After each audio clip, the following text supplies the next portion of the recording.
He comenzado a leer recientemente, aunque no es el único que estoy leyendo, también he comenzado a leer y a estudiar Deuteronomio y otras cosas más, pero para la iglesia estamos en Primera de Samuel. Y recientemente vimos la vida de aquellos dos jóvenes, aquellos dos sacerdotes, hijos de Elí, llamados Ofni y Finés, hombres perversos, como decía en el texto original, ¿se acuerdan? Benei Belial, hijos del diablo, así dice en hebreo.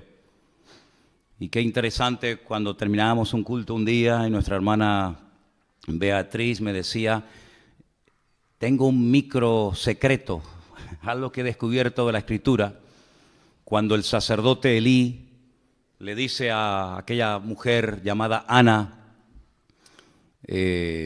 digiere tu vino, mujer ebria, ella le dice, yo no soy una hija de Belial, Yo lo que soy es una mujer acongojada, con problemas, con luchas internas y con un gran dolor en mi alma, porque hasta el día de hoy he querido ser madre y no he podido.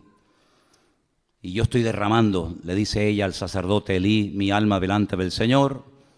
Entonces el sacerdote Elí la despide en paz y le dice, bueno, que el Señor te conceda la petición de tu corazón. Y ella se va y al poco tiempo queda embarazada y da a luz nada más y nada menos que al que escribió estos libros, Primera y Segunda de Samuel. Digamos que sería el último juez, esa larga lista de jueces. Samuel es el último en la lista, un hombre que estuvo 40 años juzgando al pueblo de Israel. Y en el capítulo 4, después de hablar al pueblo y después de bendecirlo, etc., Israel toma la iniciativa de lanzarse a la guerra nada más y nada menos que contra los filisteos. Dice el versículo 1, por aquel tiempo salió Israel a encontrar en batalla a los filisteos. Los filisteos no le estaban atacando. Fueron ellos los que dijeron, vamos a atacar, vamos a encontrar, vamos a ponernos en el camino y vamos a hacerle la guerra a los filisteos. Y dice que Israel acampó junto a un lugar llamado Ebenezer, la piedra que me ayuda, o como algunos han traducido, hasta aquí nos ha ayudado el Señor. Y los filisteos acamparon en Afec, lugar que significa la fortaleza. Ahí estaban uno enfrente del otro, el valle en el centro. Y es terrible porque dice que los filisteos vencieron a Israel. Miren lo que dice el versículo 2. Los filisteos presentaron la batalla a Israel y trabándose el combate, Israel, el pueblo de Dios, fue vencido. Y dice que huyeron de la batalla y en aquel día murieron como 4,000. 4,000 personas. Ahora, yo no sé quién se encargaba de contar a los muertos, pero contar 4,000 cadáveres tiene que ser un trabajo tremendo, ¿no? Pero es que no solamente murieron 4,000, después vamos a ver que murieron muchos más. Y la cuestión está, ¿cómo es posible que el pueblo de Israel, que en aquel momento era el pueblo escogido por el Señor, perdieran una batalla frente a enemigos como los filisteos, que eran paganos, eran idólatras? Su dios principal era Dagón, tenía la forma de un pez, como si fuera una sirena, aunque tenía cara de hombre. ¿Cómo es posible que perdieran frente a un enemigo tan malo y tan perverso como los filisteos? El pueblo de Dios. Bueno, en primer lugar vemos que el Señor no le dijo en esta ocasión a Israel que fueran a pelear contra los filisteos ni contra nadie. Eso es algo muy importante. Es algo que hay que tener en cuenta, ¿saben? No se meta donde Dios no lo llama, hermano. No empiece a meterse en cosas. Ahora voy a hacer esto, ahora voy a hacer aquello, sin tener instrucciones específicas de parte del Señor. Porque vas en tu nombre, vas por impulso, vas en la carne, y eso a la larga te pasa factura. ¿Quién le dice a Israel, váyanse a la guerra y peleen contra los filisteos? Nadie. No es como en otras ocasiones que Dios habla y Dios revela su plan y su propósito al pueblo, sino que en esta ocasión Israel dice, vamos a pelear. en un golpe de impulsividad o de emoción, vamos a pelear contra los filisteos, que era una nación, que era un pueblo que estaba en la costa mediterránea, tremendamente poderoso, y se metieron en una batalla sin prepararse espiritualmente. Si no solamente no tienen una palabra específica del Señor, sino que no están preparados espiritualmente. Es más, si uno analiza el estado espiritual de Israel en aquel tiempo, no era el mejor, sino más bien todo lo contrario, era cuando peor estaban. Fíjense cómo estaba el liderazgo. Ofni y Fines, sacerdotes perversos, corruptos, que violaban a las mujeres en la puerta del tabernáculo en Silo. Personas que abusaban de su puesto como sacerdotes, quitándole a la gente ofrendas a la fuerza. El pueblo estaba en un momento terrible. No había comunión, no había relación con el Señor. El único del cual habla bien el Señor en aquel tiempo era de Samuel. Pero del pueblo, el pueblo estaba fatal. Y cuando una persona no está bien espiritualmente, ¿cómo se le ocurre meterse en batallas y meterse en terrenos donde para meterte, primero Dios te tiene que decir, métete? Y segundo, Dios te tiene que preparar espiritualmente para que no caigas herido y hagas el ridículo. Y encima, en tu mala decisión, puedas arrastrar a otras personas. Miren cómo murieron en el primer encuentro, en el primer encontronazo, 4,000 hombres. El título del mensaje de hoy es Decisiones equivocadas. Decisiones equivocadas pueden llevarnos a la ruina, a nosotros, y a países enteros, y a iglesias enteras, y a familias enteras. Y lo que me llama la atención es que se sorprenden, encima se sorprenden porque han perdido. Miren, por ejemplo, lo que dice el versículo 3. Cuando volvió el pueblo al campamento, los ancianos de Israel dijeron, ¿por qué nos ha herido hoy el Señor delante de los filisteos? Mientras yo leía esta mañana esta porción, esta pregunta más bien, ¿por qué? ¿Por qué nos ha herido el Señor? ¿Por qué los filisteos hoy nos han ganado? Me venía a la mente, pero así, otro hombre de Dios que un día cuando perdió una batalla le hizo la misma pregunta al Señor. ¿Por qué hemos perdido hoy la batalla? Déjenme que les lea un versículo. Preste atención. Josué rompió sus vestidos y se postró en tierra sobre su rostro delante del arca del Señor hasta caer la tarde. Y los ancianos de Israel echaron polvo sobre sus cabezas. Y Josué le dijo al Señor, ¿por qué nos ha vencido hoy el enemigo? La misma pregunta, ¿por qué nos ha sucedido esta tragedia hoy en Israel? ¿Por qué nos has entregado en las manos de los amorreos para que nos destruyan? Ay, Señor, ¿qué le diré? ¿Qué dirán que Israel ha vuelto sus espaldas delante de los enemigos? Porque los cananeos y los moradores de esta tierra oirán y nos van a rodear y borrarán nuestro nombre sobre la faz de la tierra. Y entonces, ¿qué harás tú con tu gran nombre? Pero espérense, la diferencia entre la pregunta que le hace el pueblo de Israel al Señor en 1 Samuel 4 y la pregunta que hace en Josué capítulo 7, Josué al Señor, es muy diferente, porque unos no esperan que Dios responda.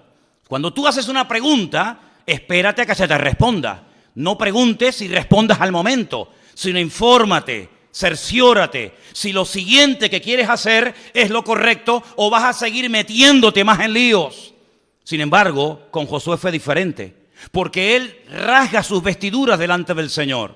Él dice, ¿cómo es posible que ayer le ganamos a los de Jericó, una ciudad inmensa, y hoy nos vamos a pelear contra una población, una localidad muy pequeñita llamada Jai, y perdemos? ¿Cómo es posible que al grande le ganemos y al chico perdamos? Y ahora Dios habla y le dice, escuchen, el Señor le dice a Josué, levántate, ¿por qué te postras sobre tu rostro? Israel ha pecado y aún ha quebrantado mi pacto que yo les mandé, y también han tomado del anatema y hasta han hurtado, han mentido y lo han guardado en sus enseres. Por esto los hijos de Israel no podrán hacer frente a sus enemigos, sino que delante de sus enemigos volverán las espaldas. Por cuanto han venido a ser anatemas, yo no estaré con vosotros. Levántate y santifica al pueblo.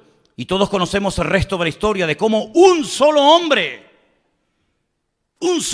llamado Acán, quebrantó la orden de no coger, de no llevarse nada a su tienda y traer maldición al pueblo. Y entonces cuando ellos santifican, cuando ellos arreglan el problema, se levantan, van a la batalla y vencen al enemigo. Pero en el caso de 1 Samuel 4 no sucedió así, sino que le preguntan al Señor, ¿por qué nos ha herido hoy el Señor? Y no esperan que Dios les hable.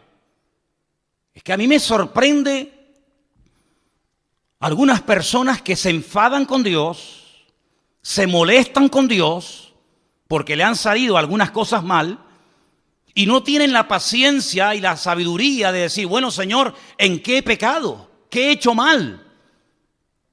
¿Hay algo que tengo que corregir? ¿O sigo en la línea en la que voy y me voy a ir a la ruina yo y todos los que están conmigo?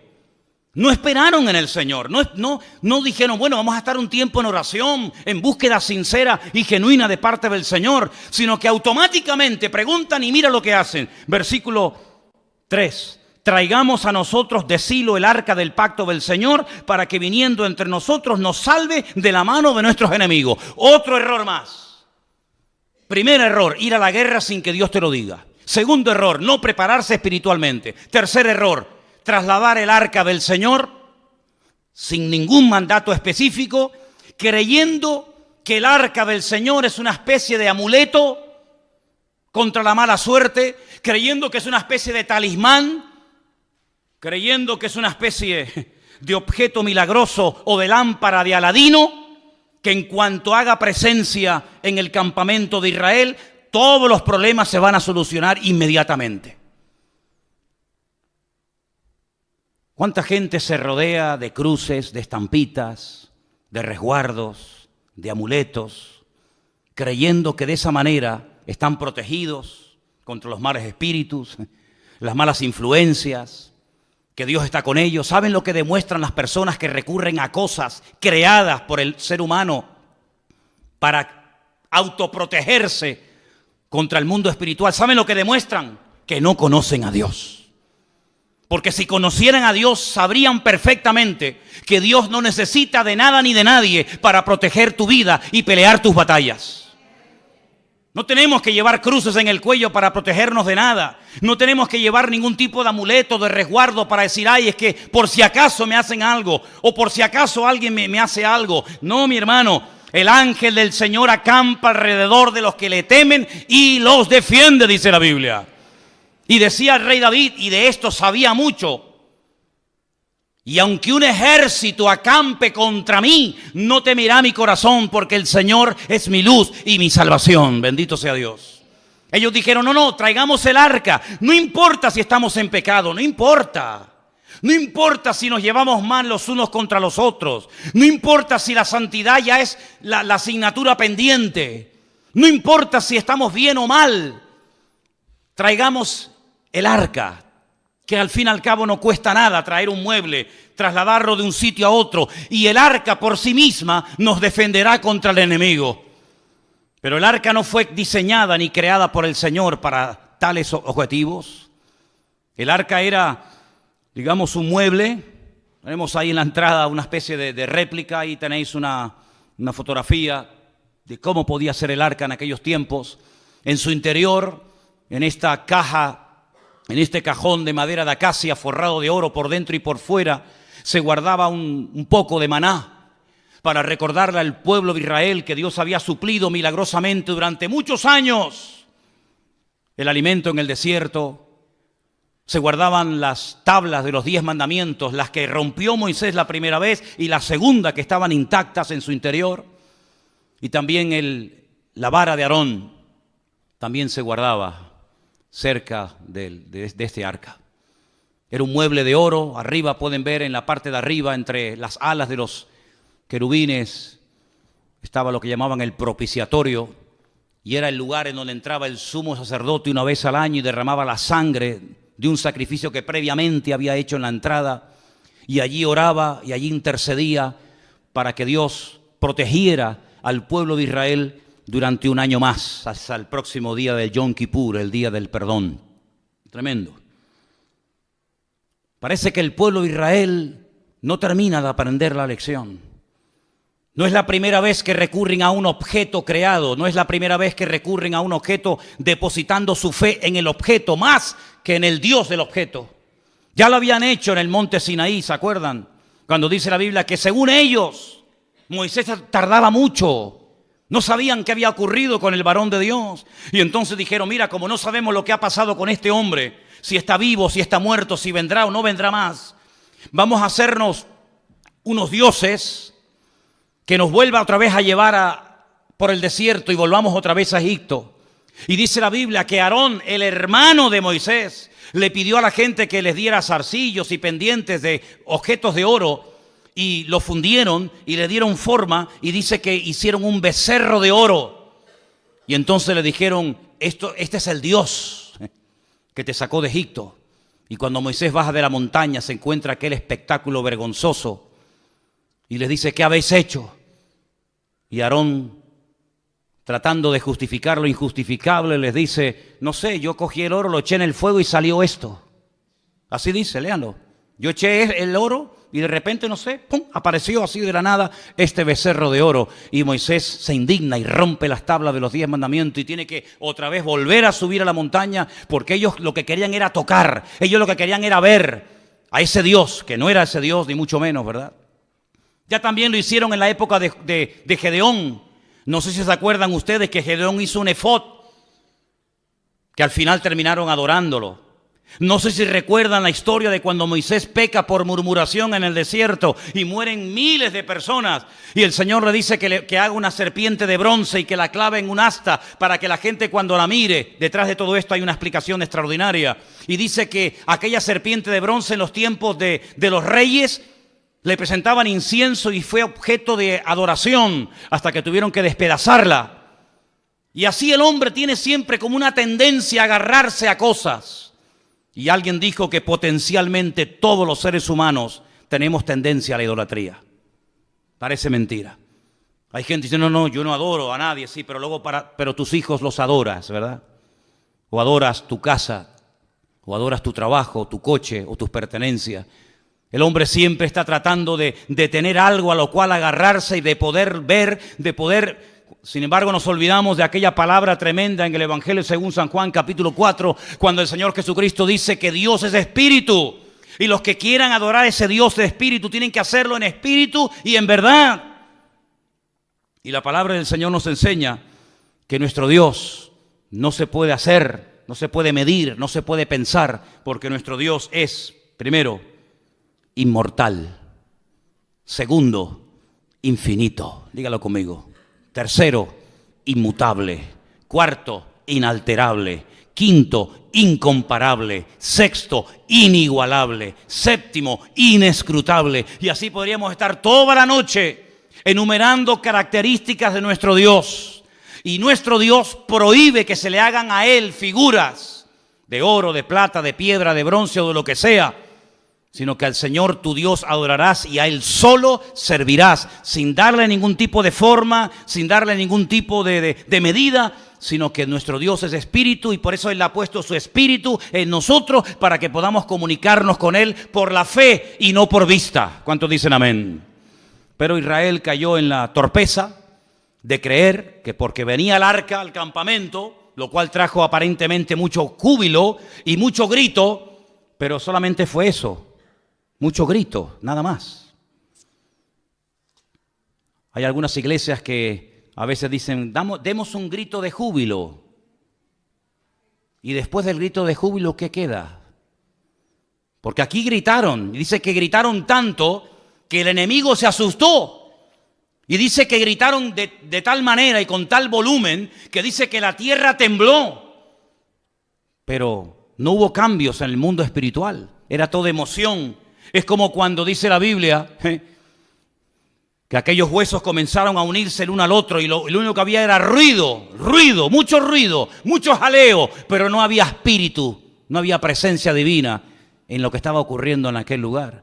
Y en todas nuestras acciones, en todo lo que hagamos, pensemos o planeemos, no solamente tenemos que buscar la expectativa, el ruido, la apariencia, sino tener el aval y el respaldo divino de que Dios está detrás de la obra o de la palabra o de la acción que estoy haciendo. ¿Cuántos dicen amén?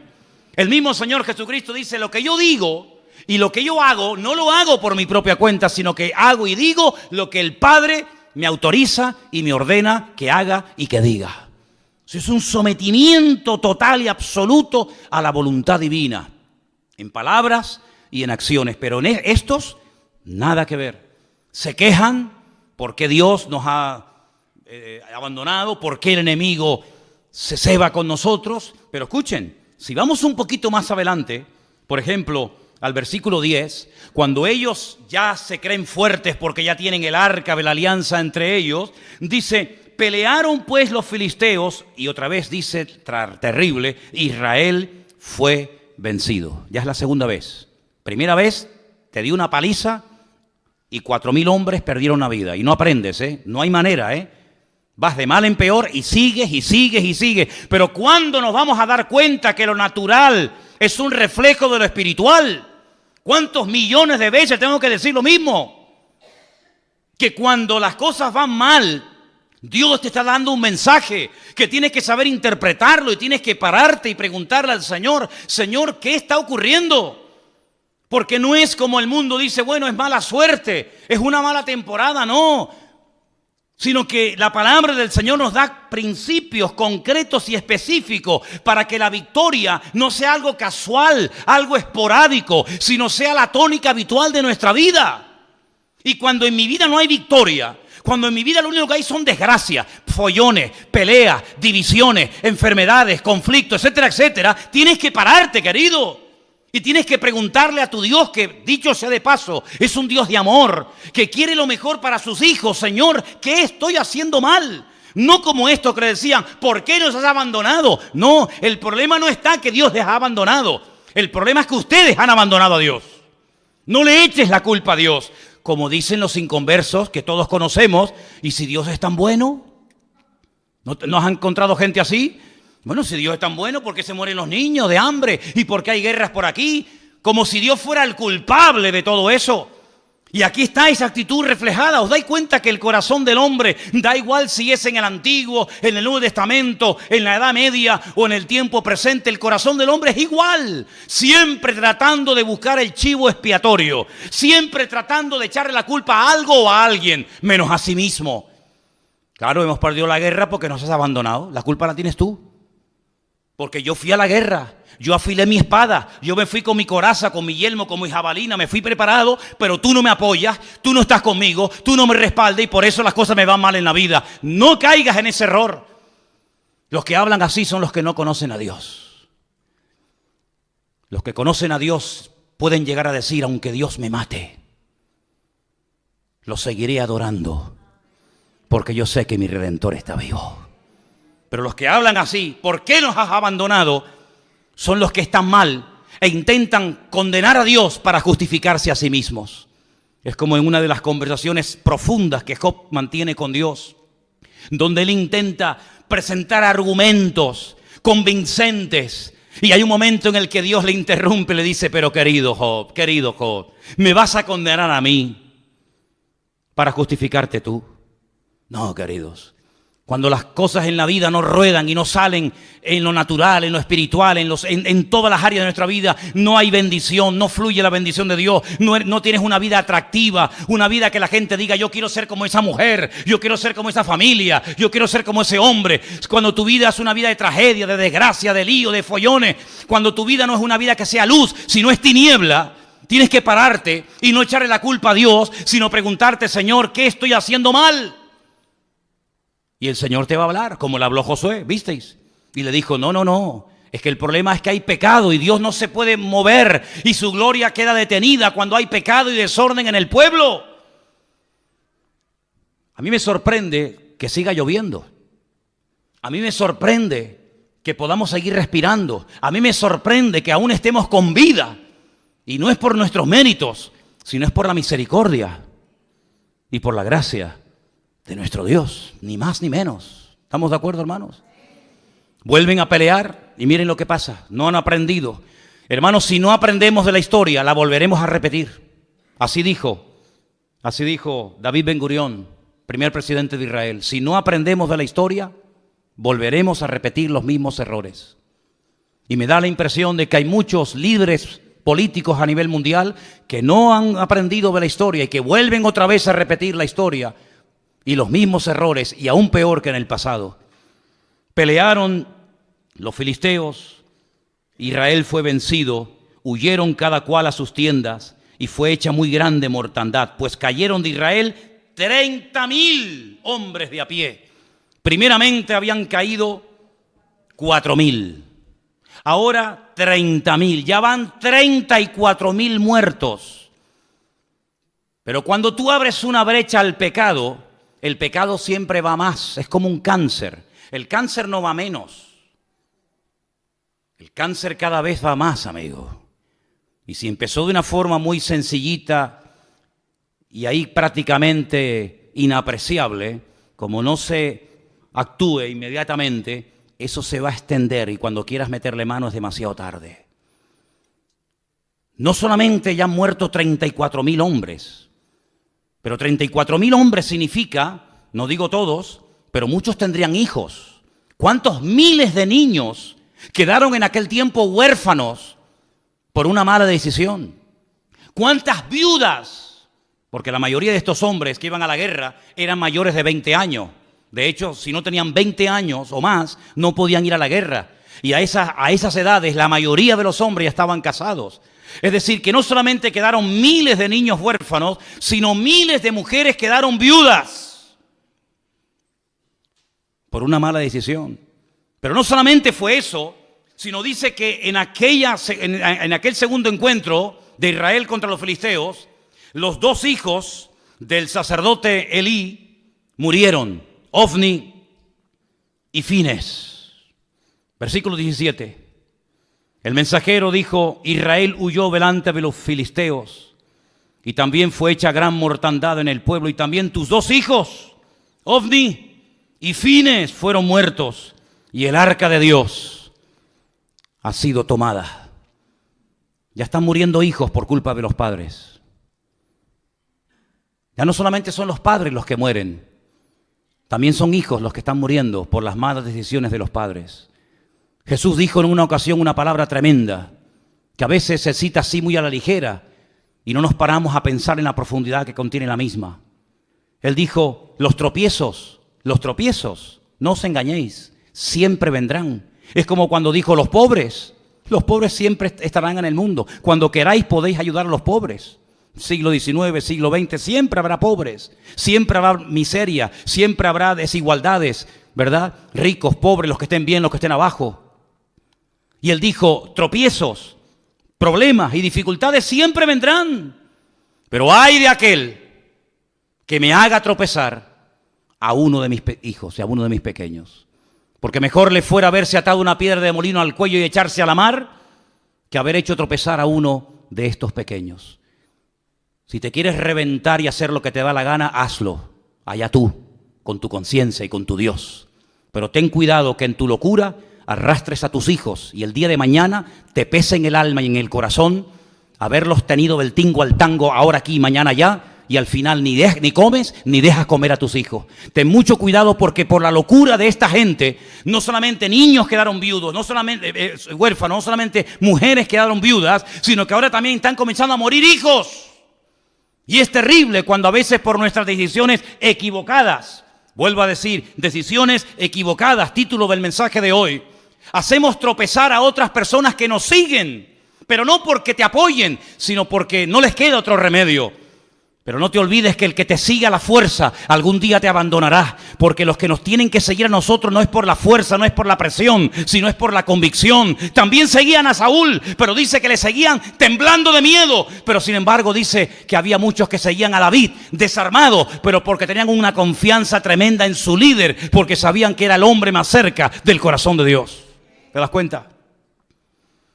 34.000 muertos, miles de niños huérfanos, miles de viudas solas, los hijos del sacerdote muertos.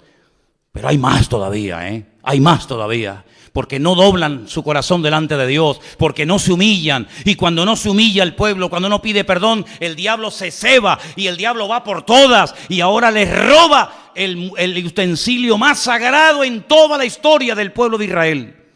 El arca del pacto. El Aarón Berit. El arca del pacto. Esa palabra pacto en hebreo es Berit.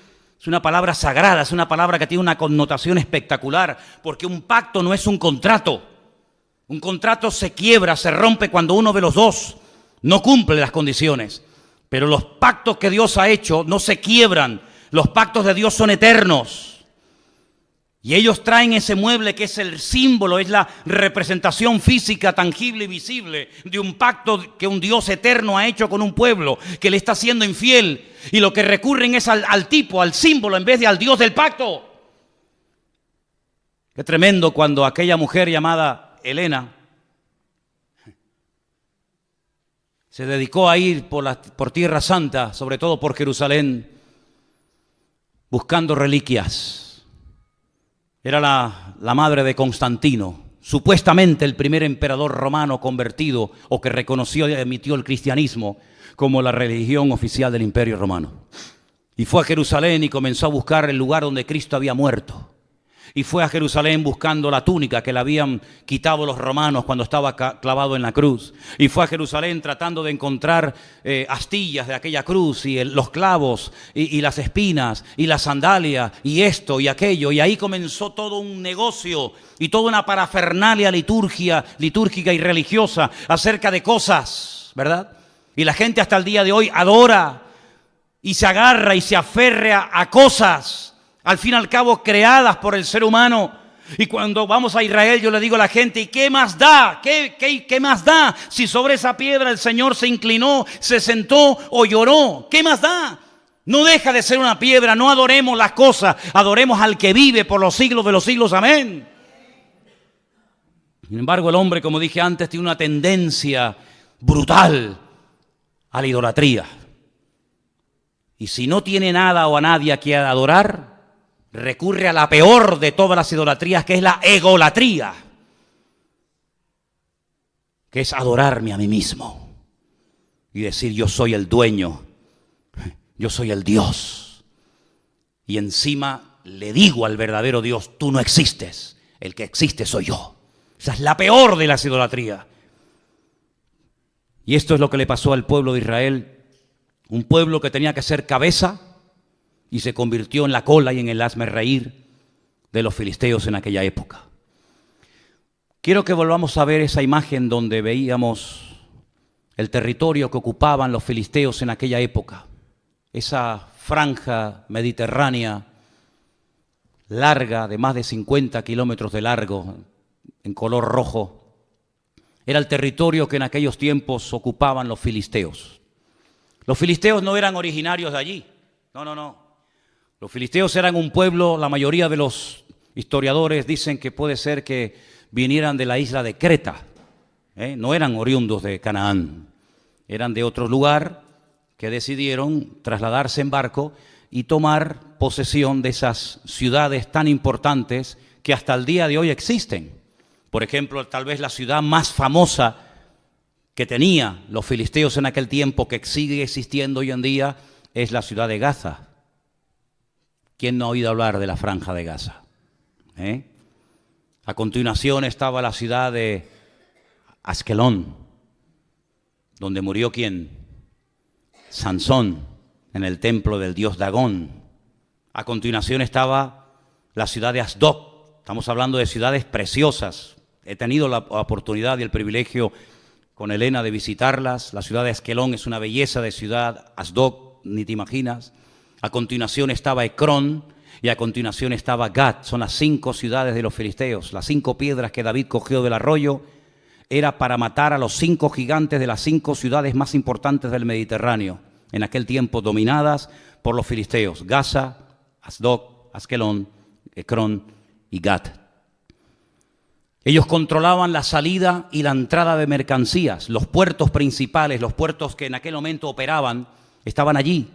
Y ellos podían otear al horizonte las naves que venían con suministros y también controlaban la mercancía que salía del país. Es decir, los filisteos eran expertos en oprimir la economía del país. Eran expertos en decir, esto entra o esto no entra. Esto sale o esto no sale. Es decir, no eran enemigos que solamente peleaban cuerpo a cuerpo con Israel, sino eran enemigos que atacaban el suministro de mercancías, ¿verdad? Toda la infraestructura de los filisteos era precisamente evitar que económicamente el país prosperara, porque ellos eran los que permitían o impedían que las mercancías entraran o salieran del país. Qué interesante, ¿verdad? Cómo cada uno de los enemigos que se afincaron en la tierra de Canaán, cada uno de ellos tenía su característica.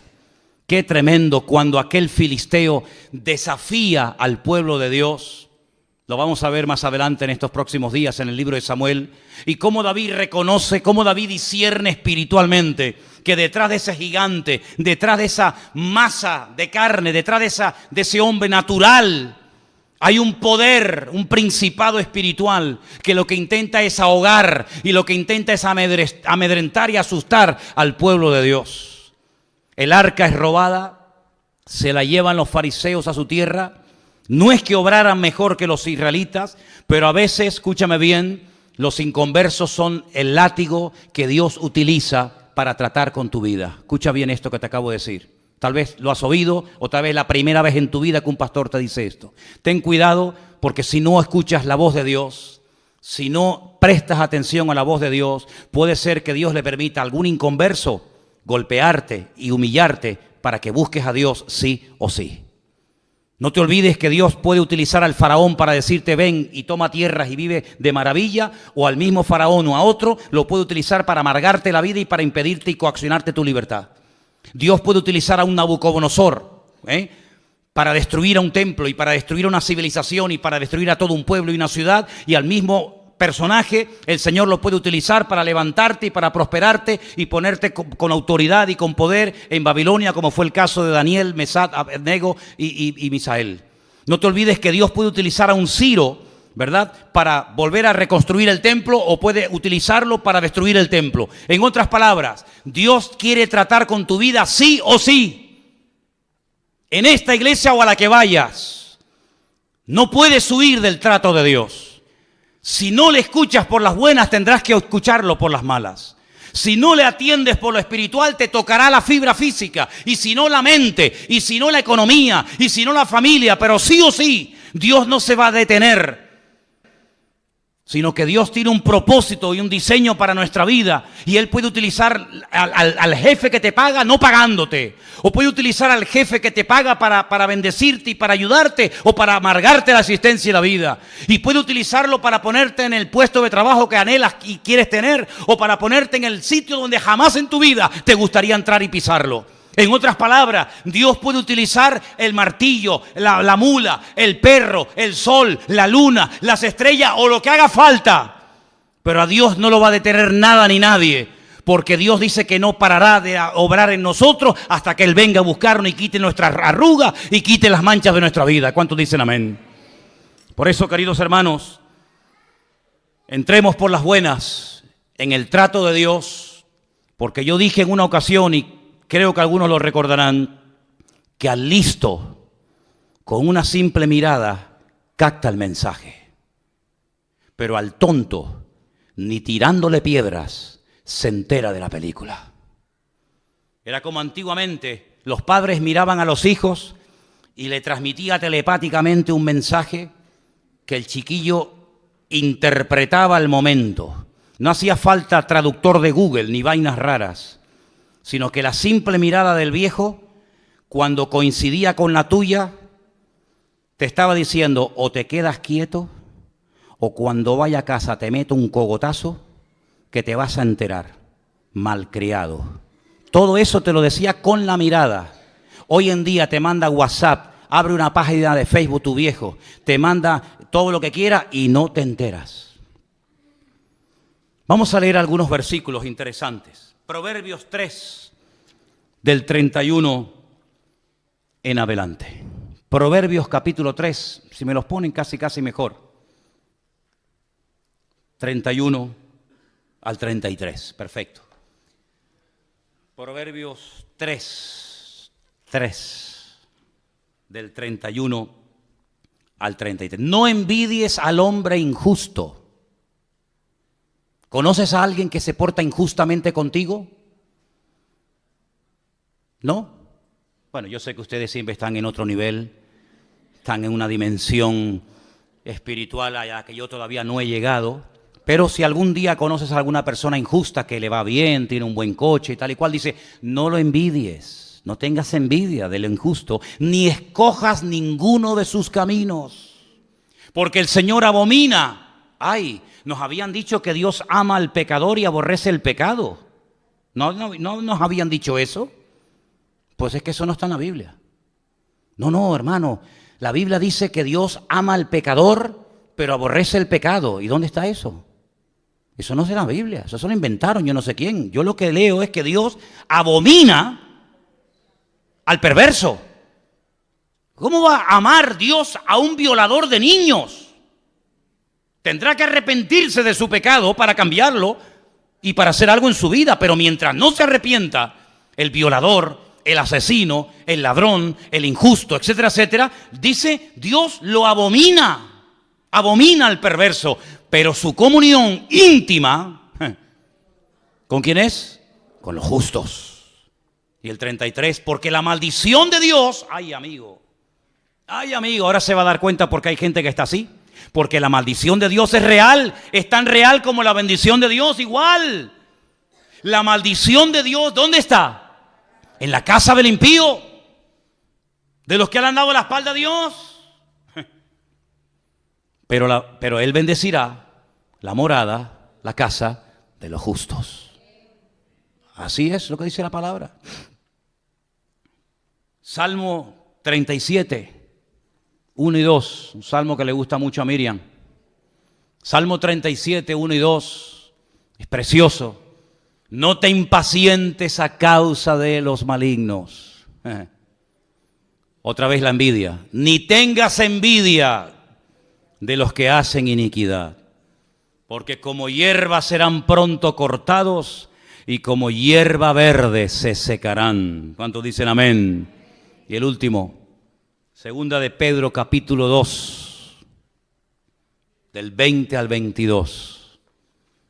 Dice así la palabra. Ciertamente, y esto es muy fuerte esta palabra que voy a leer esta noche. Espero que no haya nadie que esté viviendo en este terreno. Porque mira lo que dice el Señor. Si habiéndose ellos, está hablando de gente que conoció, gente que tuvo un encuentro con el Evangelio. Si ellos, habiendo escapado de las contaminaciones del mundo. ¿Y cómo escaparon del sistema de valores del mundo? Como dice ahí, de las contaminaciones del mundo. ¿Cómo lo hicieron? Por el conocimiento del Señor y Salvador Jesucristo. Así escaparon de ese mundo. No por fuerza de voluntad. No porque dijeron, bueno, yo me voy a proponer no juntarme con gente mala, voy a intentar cambiar. No es por ese sistema. Sino que hay gente que escapó, logró salir de las contaminaciones del mundo por el conocimiento del Señor y Salvador Jesucristo. Eso está bien claro, ¿sí o no? ¿Sí o no? Dice, enredándose otra vez en ellas, son vencidos, claro. Su postrer estado viene a ser peor que el primero. Porque mejor les hubiera sido no haber conocido el camino de justicia, que después de haberle conocido, volverse atrás del santo mandamiento que les fue dado. Pero les ha acontecido lo del verdadero proverbio, que el perro vuelve al vómito y la puerca lavada a revolcarse en el cieno. Ay, amigo, más claro agua, ¿eh? Aunque usted no lea esto en hebreo, ni en arameo, ni en griego, usted lo entiende perfectamente. Yo tengo que decir como pastor, y me gustaría decir todo lo contrario, pero mentiría si lo hiciera, que nunca he conocido a nadie que se haya apartado de los caminos del Señor, que su vida haya sido una maravilla. Si así fuera, más de uno se vería tentado a decir, oye, separándome del Señor, vivo mejor. Pero es que no hay ni la más mínima tentación en los que hemos nacido de nuevo. No tenemos ni la más mínima tentación de separarnos, de dejar a Dios, de darle las espaldas. ¿Saben por qué? Porque no hay ni una sola persona, se llame quien se llame y viva donde viva, que habiendo conocido al Evangelio y al Señor, apartándose de Él, la vida de fuera mejor. Sino que el Señor los compara con un perro que vomita y se vuelve a comer lo vomitado. Y si lo compara con un cerdo que lo lava y en cuanto encuentra basura, se vuelve a revolcar en él. Y dice, y el postrer estado es peor que al principio. Hermano, si usted no entiende esto, yo ya no sé cómo decírselo. En otras palabras, este pueblo quiere arreglar externamente lo que solamente se puede arreglar internamente. Mira, no le estés regalando tantas flores a tu mujer y después la estás engañando con otra. ¿Me entendiste? Toma, mi amor, un ramito de flores. Es que yo no quiero flores, yo quiero tu corazón. Yo quiero tu fidelidad. Mira, te voy a llevar esta noche a cenar. Métete la cena por donde te quepa. Le diría alguna. Yo no quiero que me des cena. Yo lo que quiero es que estés más tiempo en casa con tu mujer y con tus hijos. Así era Israel. No se arrepienten, no buscan de Dios, no viven en santidad, no ponen sus vidas en orden, pero tráiganos el arca, que trayéndonos el mueble se arregla todo. Es como aquellos que dicen, no, yo tengo una Biblia y te enseñan una Biblia así. ¿Y para qué la quieres? Y el crucifijo, y el rosario, y tantas cosas externas, que lo único que hacen es dar una pincelada de cristianismo, pero tu corazón está lejos. Como decía el Señor, aquellos fariseos de la época, con su boca me adoran, pero su corazón está lejos de mí. Y su temor de Dios no es más que puro mandamiento aprendido de memoria, de padres a hijos, de generación en generación. El Señor, que lo que busca, señales externas, o que verdaderamente cambiemos y hagamos frutos dignos de arrepentimiento. ¿Qué les parece, hermanos? Pues eso es lo que buscaba el Señor en este pueblo en aquel tiempo, y lamentablemente no lo encontró. Quiero terminar contándoles una historia real de un hombre que era científico y viendo cómo estaba el mundo tan deteriorado, tan pésimas condiciones, intentó en su laboratorio encontrar la respuesta a los males del mundo. Y ahí estaba de noche y de día con sus fórmulas químicas y matemáticas y esto y aquello, tratando de encontrar algo, no sé, algo, una pastilla, un remedio para los problemas del mundo. Pasaba horas y días, semanas enteras en su laboratorio, tratando de encontrar el remedio para los males del mundo. Y cuando estaba allí metido con todo su trabajo y con toda la faena, de repente entra en el laboratorio su niño pequeño de 6, 7 años, revoltoso, toqueteando, jugueteando con todo. Y el padre sabe que no va a poder seguir trabajando porque el chiquillo era muy inquieto. Y entonces no se le ocurre otra cosa al padre que coger una revista donde hay un mapa del mundo, lo arranca, la corta en pedacitos y le dice al niño, toma, tú solo, quiero que arregles el mundo, quiero que pongas cada continente y cada ciudad en su sitio, cada país en su sitio. Y le da esas hojas del mapa rotas y un trozo de una cinta adhesiva para que lo arregle y se lo traiga al padre. El padre dice, bueno, ahí lo tendré aburrido y me dejará trabajar tranquilo. Al poco rato, el niño se acerca al padre y dice, papá, ya está todo arreglado. El padre le dice, no puede ser, no puede ser. A ver, muéstrame qué es lo que has hecho. Y efectivamente, le muestra el mapa perfecto, todo pegadito con cinta adhesiva, cada país en su sitio, cada continente en su sitio, todo en su lugar. El padre se queda sorprendido y le dice, pero hijo, ¿cómo has sido capaz tan rápido sin conocer tú al mundo, sus ciudades, sus países, sus continentes, ¿cómo has sido capaz de arreglarlo tan rápido? Y le dice, papá, es que yo no sé arreglar el mundo, pero cuando arrancaste la hoja, yo vi que por detrás había la figura de un hombre. Y entonces lo que yo hice fue arreglar primeramente la figura del hombre, que la conozco. Puse los brazos del hombre en su sitio, las piernas, la cabeza, y cuando arreglé al hombre, le di la vuelta y había arreglado el mundo.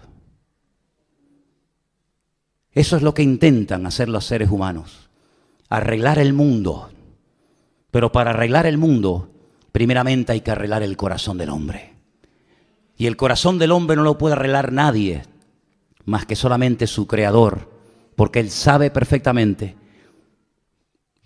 cada cosa en su sitio y cómo poner cada pieza en su lugar. Y entonces, cuando arreglemos nuestra vida, podremos optar por arreglar el mundo, por meternos en la vida de los demás, por ir a batallas guiados por el Señor y no por impulsos carnales, tomando decisiones equivocadas, que lo único que traen es humillación, vergüenza y muerte. ¿Cuántos dicen amén? Cierra tus ojos en esta tarde ahí donde estás.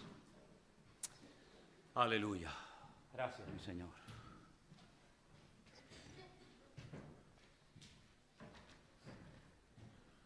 Gloria a tu nombre, Jesús. Bendito sea Dios. Qué bueno eres tú, Señor. Dice la Escritura, yo he venido para darte vida. Y vida en abundancia. Es una palabra que el Señor utiliza en varias ocasiones en su ministerio. Vida, vida eterna, vida en abundancia. ¿Sabéis una cosa, hermanos? Mientras estamos orando, la palabra vida en hebreo, no tiene singular. No hay vida. Es hayim, vidas. En nuestro idioma podemos hablar de la vida o de las vidas. En hebreo solamente se puede hablar de vidas en plural. Es que hay una vida terrenal, hay una vida eterna, hay una vida física, hay una vida espiritual, hay muchas vidas, no una sola. Y yo te pregunto esta tarde, ¿cómo está tu vida? Tu vida física, tu vida espiritual, tu vida psicológica, tu vida material. Ese conjunto de elementos que forman tu vida o tus vidas, ¿cómo están? Que el Señor componga nuestras vidas, que nos ordene, que nos consagremos y nos comprometamos a Él, para que no nos ocurra lo que le ocurrió a Israel en los tiempos que hemos visto esta tarde, que eran vencidos y derrotados por el enemigo.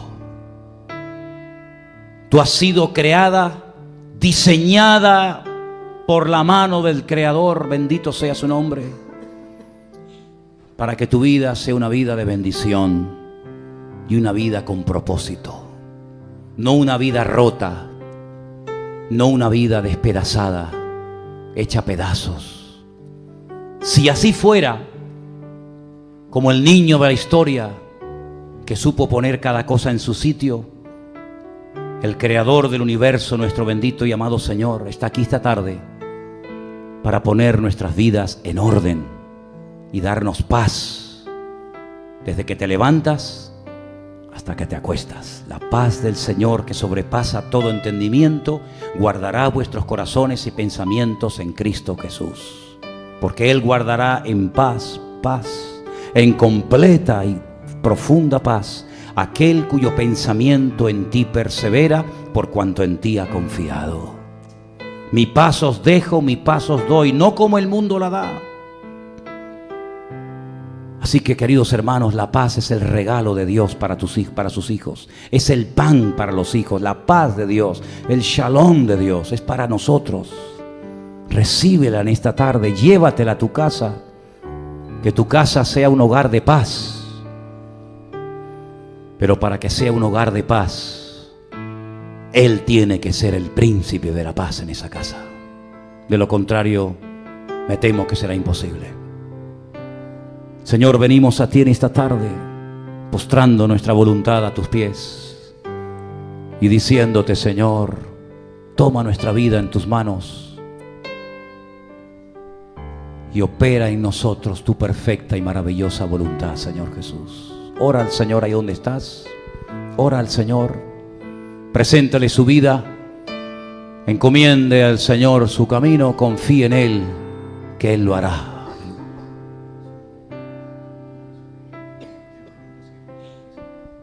Aleluya, Jesús.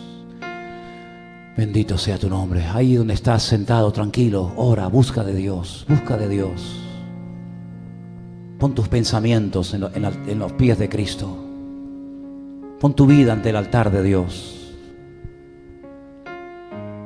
Jesús. Disfruta de estos momentos. Aleluya. Gracias, Señor.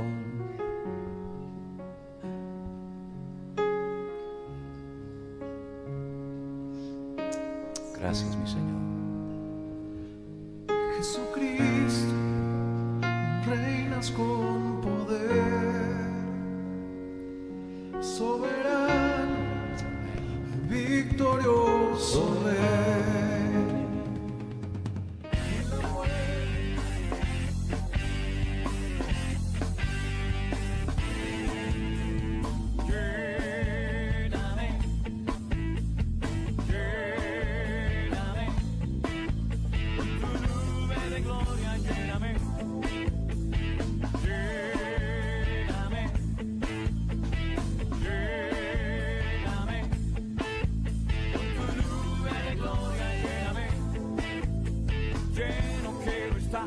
De tu poder, vida en abundancia.